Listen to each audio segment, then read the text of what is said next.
What if I told you that Bruce Lee power wasn't just about speed or muscle or even his famous one-inch punch?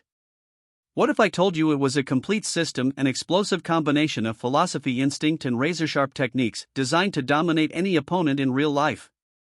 Welcome to Techniques of Martial Arts, where today we dive deep into the raw, unfiltered power of Bruce Lee and uncover the game-changing kung fu techniques that made him a living legend.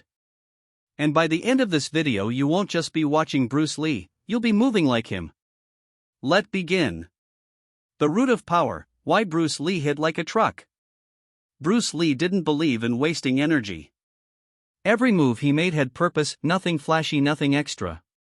But behind the simplicity was something terrifyingly efficient.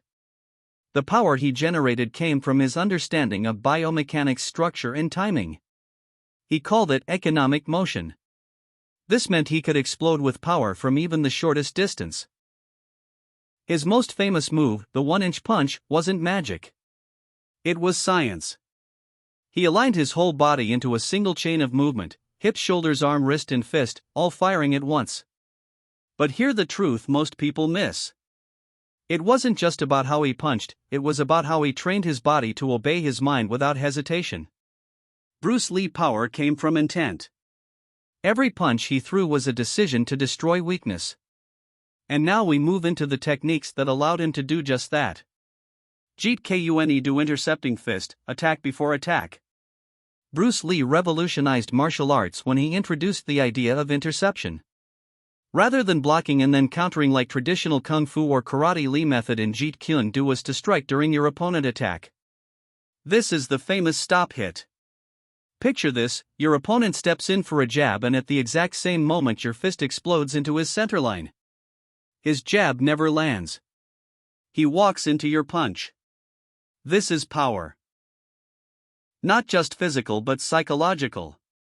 Because now your opponent fears attacking. To master this technique, Bruce trained his reaction time, his reading of opponents, and most importantly, his positioning.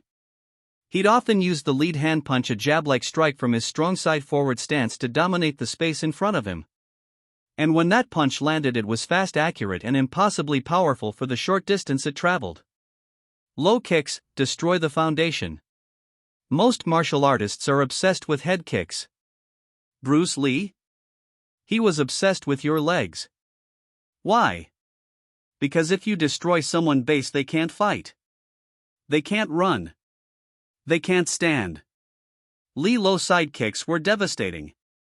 He would aim for the knee, shin, or thigh and deliver with surgical precision. He often used the oblique kick, a technique that stomps down and diagonally into the opponent's lead leg, stopping their forward momentum and damaging the joint. This wasn't just a defensive tool.